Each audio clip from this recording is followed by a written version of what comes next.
નમસ્તે વિદ્યાર્થી મિત્રો. ધોરણ 12 ગણિત પ્રકરણ 5 સાતત્ય અને વિકલનીયતા ભાગ 3માં હું ભરત પટેલ આપનું સ્વાગત કરું છું. મિત્રો, આગળના વિડીયોમાં આપણે સતત વિશે અભ્યાસ કરેલો છે. ક્યારે કયું વિધેય કયા બિંદુ આગળ સતત થાય અને ક્યારે સતત ન થાય તેનો આપણે અભ્યાસ કરી ચૂક્યા છીએ. હવે મિત્રો, આ વિડીયોમાં આપણે ઉદાહરણ નંબર 11થી આપણે અભ્યાસ કરવાનો છે. તો મિત્રો, ઉદાહરણ 11ની આપણે રકમ જોઈએ કે નીચે આપેલ વિધેય f માટે જ્યાં તે અસતત હોય તેવા તમામ બિંદુઓ શોધો. હવે મિત્રો, અસતત એ કઈ જગ્યાએ હશે? તો કે જે બિંદુ આગળ વિધેય બદલાય છે, જોઈ લેજો, જે બિંદુ આગળ વિધેય બદલાય છે એ બિંદુ આગળ તે અસતત હોવાની શક્યતા સૌથી વધારે છે. અન્યથા ધારો કે x<1 માટે એક જ વિધેય છે, તો એનો મતલબ કે 1 કરતાં નાની બધી જ કિંમતો માટે એક વિધેય હોવાથી એ જગ્યાએ તો હંમેશા સતત થશે. 1 કરતાં મોટી કિંમતો માટે પણ એક જ વિધેય હોવાથી ત્યાં પણ હંમેશા સતત થશે. પરંતુ 1 માટે ડાબી બાજુનું લક્ષ, જમણી બાજુનું લક્ષ અને f1, તો આ 3 કિંમતો આપણે વિચારવી પડે. તો આપણે એનો જવાબ વિચારીએ તો એની અંદર ટોટલ આપણે કેટલા વિકલ્પો વિચારવા પડશે? તો કે 3 વિકલ્પો વિચારવા પડશે, જેનો આપણે આગળ અભ્યાસ કરી ચૂક્યા છીએ તે પ્રમાણે. તો મિત્રો, આપણે એનો હવે અભ્યાસ કરીએ. હવે સૌથી પહેલાં હું એની આકૃતિ તમને અહીંયા બતાવું. તો આકૃતિ તમે જોશો તો અહીંયા આપેલું છે 1 કરતાં નાનું જે વિધેય છે એના માટે અહીંથી એનો ગ્રાફ આ દિશામાં જાય છે. 1 કરતાં મોટું વિધેય છે એના માટે આ દિશામાં જાય છે. જો અહીંયા 1 નથી માટે ખાલી રાઉન્ડ બતાવ્યું છે, અહીંયા પણ 1 નથી માટે ખાલી રાઉન્ડ બતાવેલું છે. અને 1 માટે એનો જવાબ 1 છે, તો માટે એ બિંદુ આપણને અહીંયા મળે છે. તો આ રીતે આપણે ટોટલ ગ્રાફ વિચારીએ તો ગ્રાફ ઉપરથી આપણને એવું લાગે છે કે ગ્રાફ અહીંથી સળંગ નથી. જુઓ, વચ્ચેના ભાગે ગ્રાફ તૂટે છે. તો કઈ જગ્યાએ તૂટે છે? તો કે 1 આગળ તૂટે છે. હવે 1 આગળ તૂટતો હોય તો આપણે કહી શકીએ કે આપેલું વિધેય 1 આગળ સતત નથી. 1 સિવાયની નાની કિંમતો, 1 સિવાયની આ મોટી કિંમતો બધા આગળ ગ્રાફ સળંગ છે. અને સળંગ છે માટે એ વિધેય બાકીની બધી જ કિંમતો આગળ શું થશે? સતત થશે. તો હવે આપણે એના 3 વિકલ્પો જોઈએ. તો સૌથી પહેલાં પહેલો વિકલ્પ, તો અહીંયા પહેલો વિકલ્પ આપ્યો છે x=1 માટે. તો હવે x=1 માટેનો મતલબ એવો થશે કે આપણે જમણી બાજુનું લક્ષ, ડાબી બાજુનું લક્ષ અને જરૂર પડે તો f1 આપણે લખવા પડે. તો જો જમણી બાજુના લક્ષનો ઉપયોગ કર્યો છે, lim(x→1 + fx), તો એના આધારે શું થશે?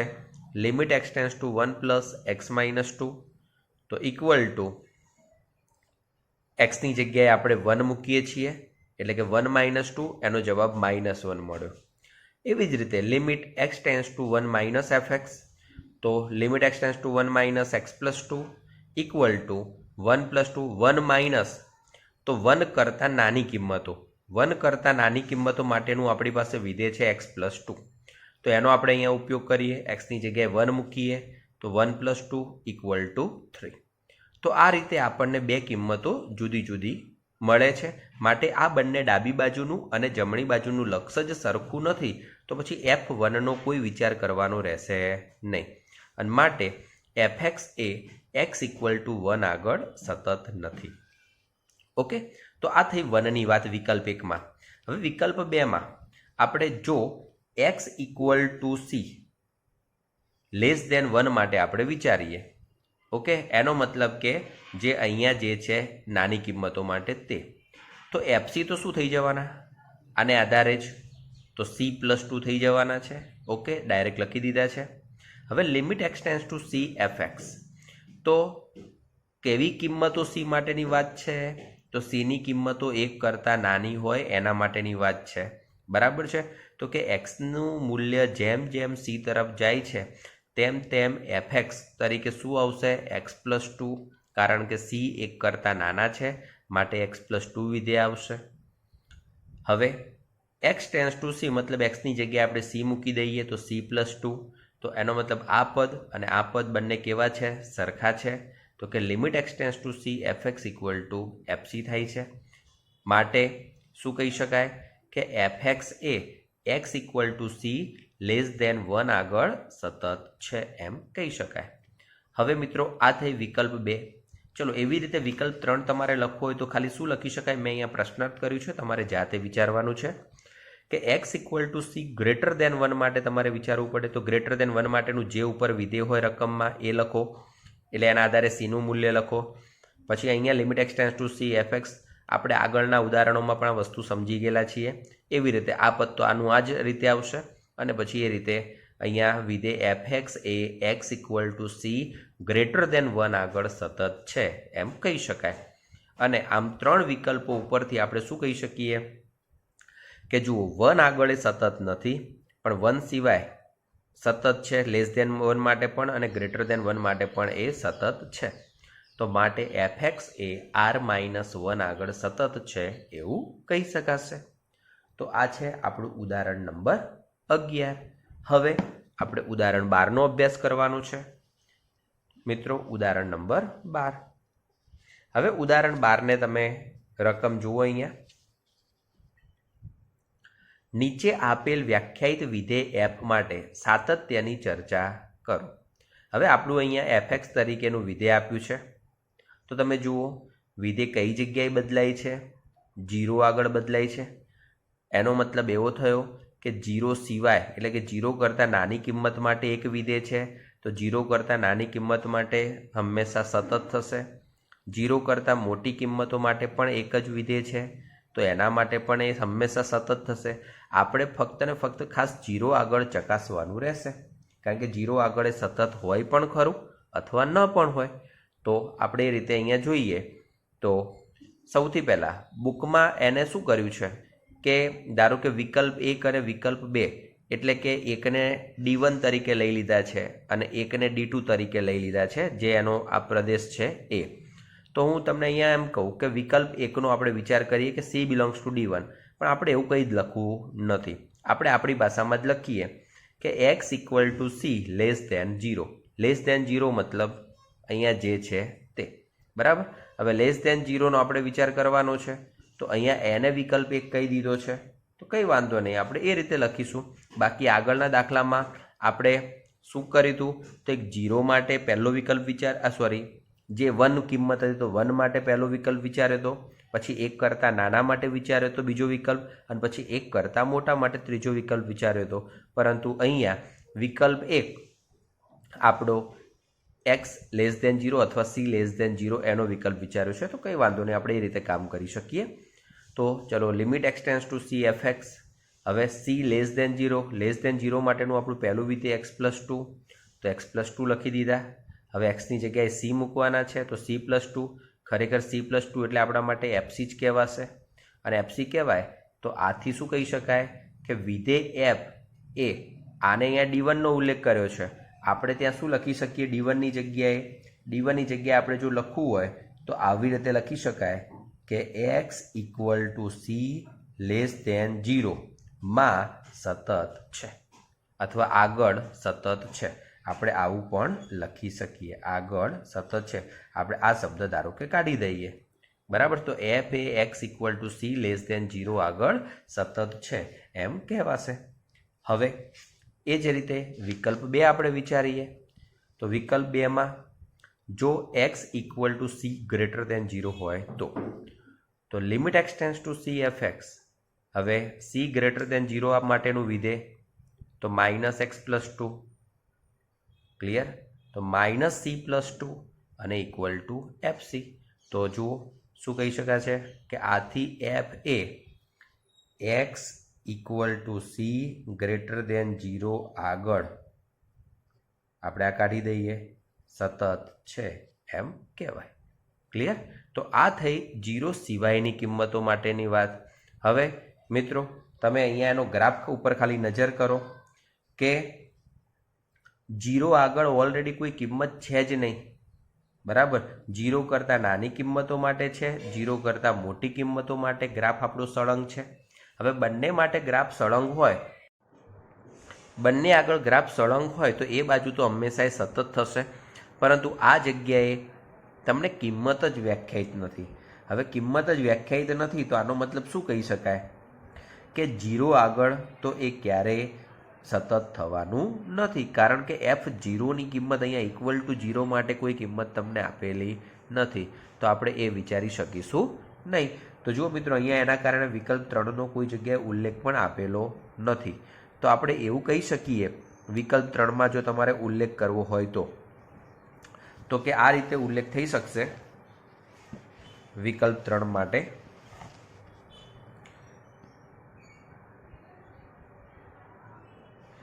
કે અહીં x ઇક્વલ ટુ 0 આગળ fx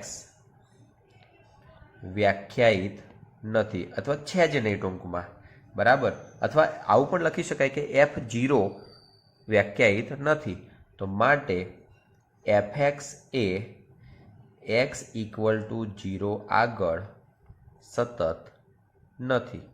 તો હવે જે 3 વિકલ્પો થયા છે એ 3 વિકલ્પોને આધારે આપણે શું કહી શકીએ, તો માટે fx એ r માઇનસ 0, કારણ કે 0 સિવાયનું દરેક વાસ્તવિક કિંમત આગળ સતત છે. તો પર અથવા આગળ બંનેમાંથી કોઈ પણ શબ્દ લખી શકો છો, આગળ સતત છે, અથવા r માઇનસ 0 પરના દરેક બિંદુએ સતત છે એમ કહેશો તો પણ ચાલશે. આવી રીતે r માઇનસ 0 પરના દરેક બિંદુએ સતત છે. ઓકે, તો આ પ્રમાણે આપણે પ્રશ્નનો જવાબ આપી શકીએ છીએ. તો મિત્રો, આ થયું ઉદાહરણ નંબર 12. હવે જુઓ મિત્રો, તમે ઉદાહરણને કોઈ પણ છે તો એને સમજવા માટે પૂરતો પ્રયત્ન કરો. નથી સમજાતું તો એને વારંવાર થોડું પુનરાવર્તન કરો, તો આપોઆપ તમને ધીરે ધીરે સમજાવવા લાગશે. ચલો, હવે આપણે અભ્યાસ કરીએ છીએ ઉદાહરણ નંબર 13નો. ચલો, ઉદાહરણ નંબર 13. ઉદાહરણ 13ને તમે ધ્યાનથી જુઓ અહીંયા કે નીચે આપેલ વિધેય fના સાતત્યની ચર્ચા કરો. તો હવે અહીંયા જે પણ વિધેય છે, બરાબર, તો એ વિધેય માટે આપણે સૌથી પહેલાં તો એવું જોઈ શકીએ કે બંને બાજુ જે વિધેય આપેલું છે, એક fx equal to x greater or equal 0. જો અહીંયા ઇક્વલ ટુ 0 માટે પણ તમને વિધેય આપેલું છે, અને બીજું વિધેય છે x² x લેસ ધેન 0, બરાબર. તો હવે અહીંયા તમે એનો ગ્રાફ જોશો તો ગ્રાફમાં તમને દેખાશે કે એક વિધેય x ગ્રેટર ઓર ઇક્વલ 0 માટેનું વિધેય આ રીતનું છે, તદે વિધેય માટેનું, બરાબર. અને જ્યારે બીજું વિધેય જે છે x લેસ ધેન 0 માટે, તો એ આ રીતે વક્ર સ્વરૂપે છે. ઓકે, પણ તમે એનો ગ્રાફ જોશો કોઈ જગ્યાએ એ તૂટતો નથી. બંને બાજુ ગ્રાફ કેવો છે? એકદમ સળંગ ગ્રાફ છે. હવે એકદમ સળંગ ગ્રાફ હોય તો એનો મતલબ શું થયો કે આપેલું વિધેય હંમેશા શું થશે? સતત જ થવાનું છે, બરાબર. તો એ રીતે આપણે ટૂંકમાં વિચાર કરી શકીએ છીએ. આ તો આકૃતિ એટલા માટે છે કે આકૃતિને આધારે તમને તરત મગજમાં આઈડિયા આવે કે આપેલું વિધેય સતત થાય છે કે નથી થતું. તો ચલો, હવે એની અંદર આપણે વિકલ્પો જોઈએ. તો સૌથી પહેલાં વિકલ્પ 1. તો વિકલ્પ 1 છે કે જો c લેસ ધેન 0 હોય તો. હવે c લેસ ધેન 0 હોય તો એના માટેનું આ વિધેય, તો કે limit x tense two c fx. fxની જગ્યાએ આપણે શું લખવાનું છે? x² લખવાના છે. હવે limit x tense two c x² હોય તો એની જગ્યાએ આપણે શું લખી શકીએ? c², કારણ કે xની જગ્યાએ c મૂક્યા છે, તો c² થયા. અને c² એટલે એ તો શું કહેવાશે? fc કહેવાશે. તો આનો મતલબ શું થયો કે x equal to c less than 0 તો fx એ સતત છે, અથવા fx એ c લેસ ધેન 0 આગળ સતત છે. ચલો, એવી રીતે વિકલ્પ 2, જો c ગ્રેટર ધેન 0. જો મિત્રો, અહીંયા ઇક્વલ ટુ 0નો આપણે વિચાર નથી કરવાનો. કેમ? કારણ કે એ 0 વાળો વિચાર તો બિલકુલ આપણે વિકલ્પ 3માં કરવાનો છે. ઓકે, એટલે ફક્ત ને ફક્ત અહીંયા ગ્રેટર ધેન 0 માટેનો જ આપણે વિચાર કરવાનો થશે. એટલે આ વસ્તુ ખાસ ધ્યાન રાખજો. Limit x tense two c fx તો equal to limit x tense two c x. હવે xની જગ્યાએ આપણે શું મૂકીએ? c મૂકીએ, તો એ જ આપણા માટે શું થઈ જવાના? fc, કારણ કે આ વિધેય માટે. અને માટે x equal to c greater than 0 તો fx એ સતત છે એમ કહેવાય. તો સમજો વિકલ્પ 1 અને વિકલ્પ 2 થયા, હજી વિકલ્પ 3 બાકી રહ્યો. કોના માટેનો? તો વિકલ્પ 3 જે છે એ x = 0 માટેનો બાકી રહ્યો. તો ચલો હવે x = 0 માટે આપણે વિચારીએ. ભલે આને આ બધું લખેલું રહ્યું, આપણે બધું લખવાની જરૂર નથી. તો સૌથી પહેલાં તો એને f0નું મૂલ્ય લખી દીધું. તો f0નું મૂલ્ય કેવી રીતે લખ્યું છે? કારણ કે તમે અહીંયા જોશો તો x = 0 ત્યારે fx તરીકે x થાય છે. તો મતલબ તમે અહીંયા 0 મૂકશો ત્યારે તમને જવાબ શું મળશે? 0.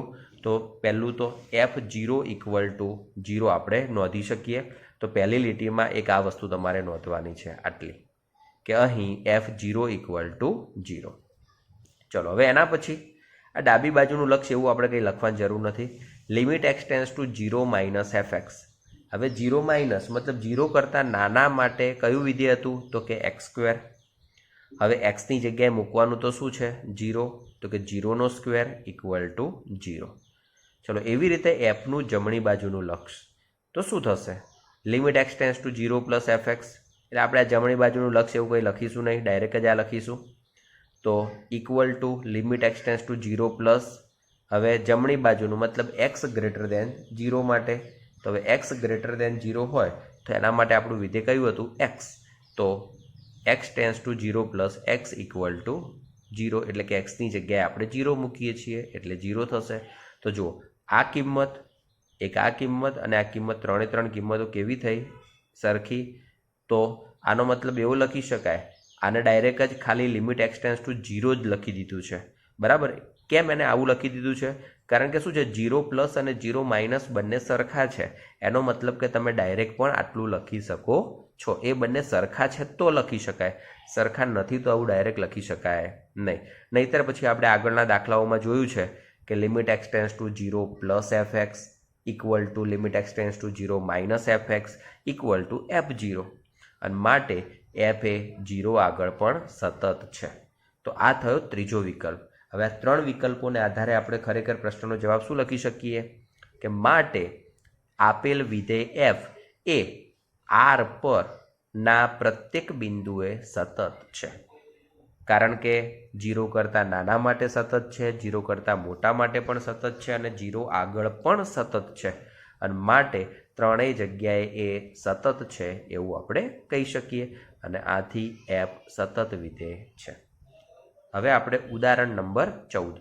તો જુઓ મિત્રો, હવે ઉદાહરણ 14 જે છે એ તો ફક્ત એક ઉદાહરણ સ્વરૂપે આપેલું છે, પણ એની આપણે કોઈ ખાસ જરૂર નથી. તો પણ જોઈ લો કે પ્રત્યેક બહુપદી વિધેય સતત છે. જો કોઈ પણ બહુપદી વિધેય હોય તો હંમેશા કેવી થવાની છે? સતત થવાની છે. કેમ? તો અહીંયા બધું બહુપદી વિધેયનું સ્વરૂપ પહેલાં તો કેવું હોય? તો ક્યાં રહ્યું? px = a0 + a1x + a2x² up to anx⁻n. જુઓ, n ઘાતવાળી બહુપદી હોય તો an ≠ 0 એની શરત કહેવાય. બરાબર છે. તો આપણે આવું લખી દેવાનું કે ધારો કે બહુપદી px આ રીતની છે. ઓકે. અને આ બધી જે સહગુણકો છે બધી શું છે? વાસ્તવિક સંખ્યાઓ છે એવું આપણે કહી શકીએ. તો આપણે લખવાનું કે અહીંયા જે વસ્તુ ડાયરેક્ટ લખેલી છે આપણે એવી ડાયરેક્ટ બિલકુલ નથી લખવાનું, પણ આપણે આ રીતે બતાવી શકીએ કે માટે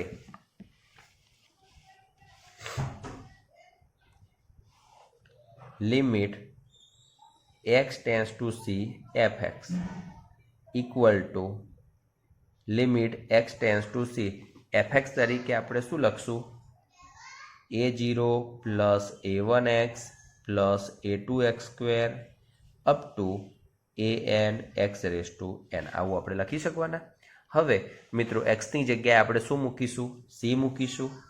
તો કે લિમિટ, ચલો એ તો આ લખતા નથી હવે, a0 + a1c + a2c² up to anc⁻n. ટૂંકમાં xની દરેક જગ્યાએ આપણે c મૂકી દેવાના છે. તો હવે આ પદ શું થઈ જશે? એ જ આપણા માટે fc થઈ જશે. તો જુઓ, limit x → c fx = fc થાય છે. તો આનો મતલબ તો શું થયો? કે માટે fx એ c આગળ સતત છે. હવે જુઓ મિત્રો, c આગળ સતત છે એવો આપણે ઉલ્લેખ કર્યો, પણ આ c તમે ક્યાંથી લો છો? તો એનો અહીંયા આ જગ્યાએ એક ઉલ્લેખ કરવાનો હંમેશા. શું ઉલ્લેખ કરશું શરૂઆતમાં કે સી એ, આમ તો આગળના ઉદાહરણોમાં આપણે અમુક સમજી ગયા છીએ કે સી એ તેના પ્રદેશનું કોઈક બિંદુ છે, બરાબર છે। આગળ ધારો કે શબ્દ આપણે લખી દઈએ કે ધારો કે સી એ તેના પ્રદેશનું કોઈક બિંદુ છે, તો આપણે આ રીતે પદ લખી શકીએ છીએ, એફસી મળશે। અને માટે એફએક્સ એ સી આગળ સતત છે, સી આગળ મતલબ એ તેના પ્રદેશ ઉપર, માટે એફએક્સ એ તેના પ્રદેશ પર સતત છે અથવા પ્રદેશ પરના દરેક બિંદુએ સતત છે એવું આપણે કહી શકીએ। પ્રદેશ પર સતત છે, ક્લિયર। તો આ હતું મિત્રો આપણું ઉદાહરણ નંબર 14। હવે ઉદાહરણ નંબર 15 મિત્રો, ઉદાહરણ નંબર 15 એ થોડુંક વ્યવસ્થિત રીતે તમારે સમજવું પડશે। તો ઉદાહરણ નંબર 15 શું છે? તો સૌથી પહેલાં તો એફએક્સ તરીકે મહત્તમ પૂર્ણાંક વિધેય એક્સ આપ્યું છે, બરાબર, અને દ્વારા વ્યાખ્યાયિત મહત્તમ પૂર્ણાંક વિધેય તમામ અસાતત્યના બિંદુઓ શોધો।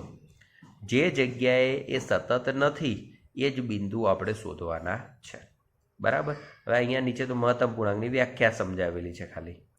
તો પહેલાં તો તમને મહત્તમ પૂર્ણાંક વિધેય જે છે એ મહત્તમ પૂર્ણાંક વિધેયનો ગ્રાફ ખબર હોવું જોઈએ।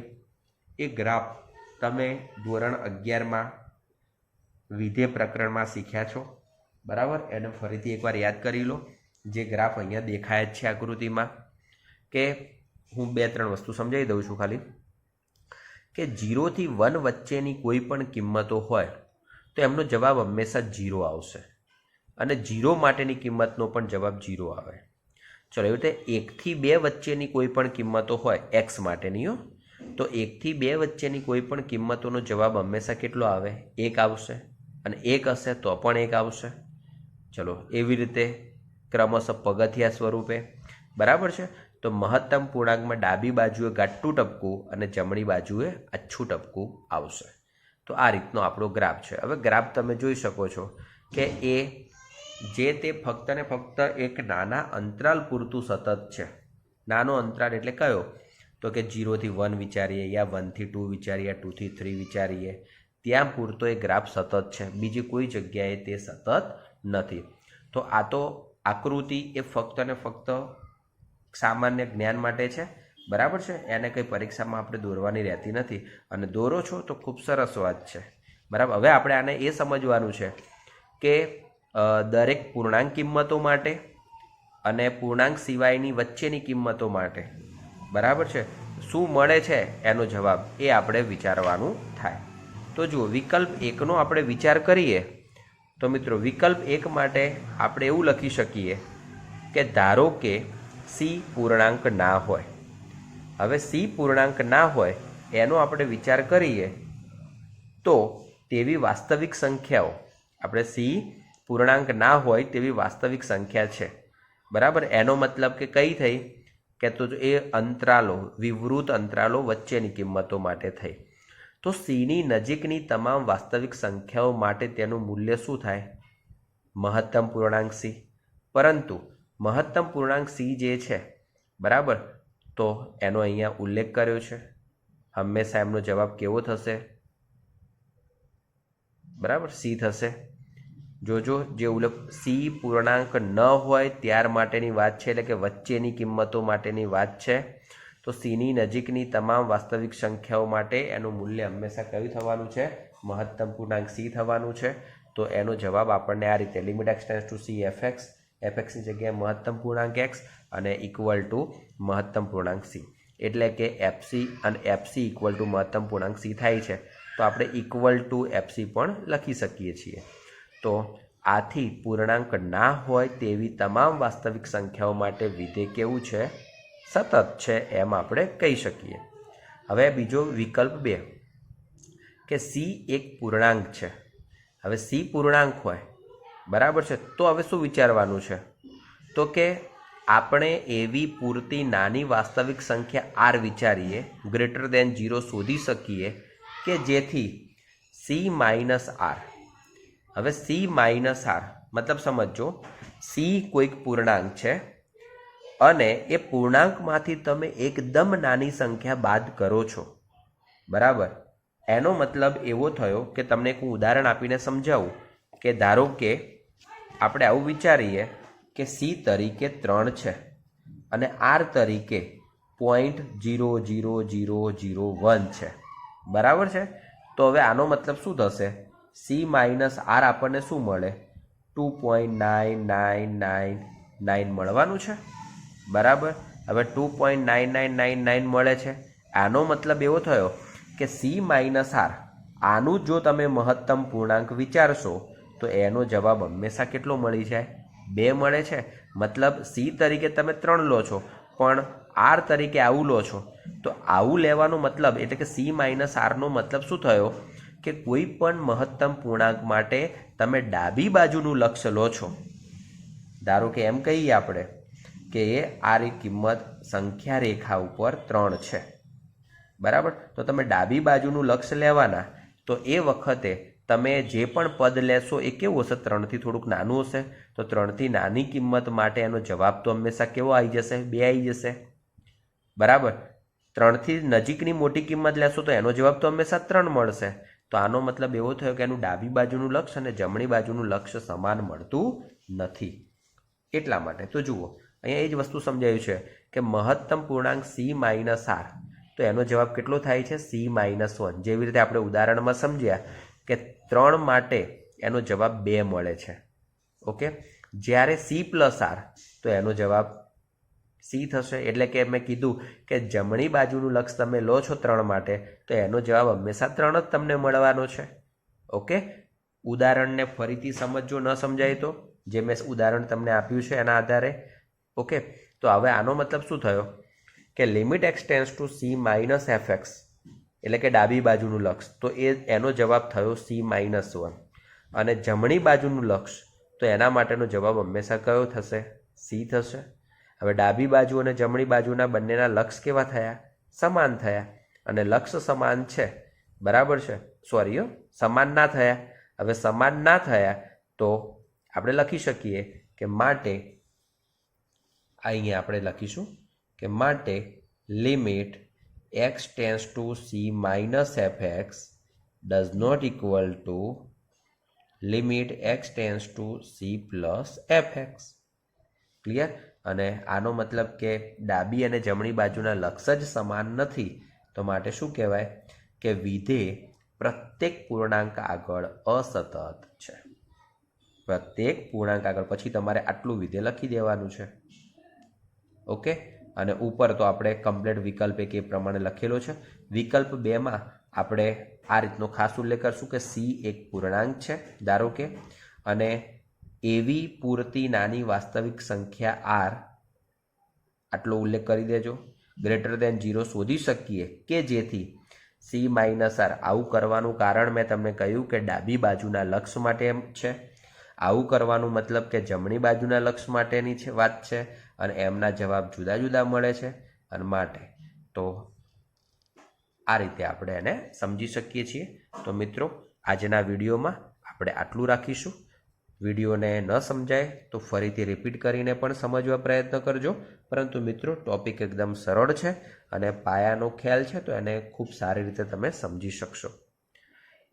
વિડીયો ગમે તો એને લાઈક અને શેર કરો, ચેનલને સબસ્ક્રાઈબ કરો, અને જય હિન્દ. Thank you.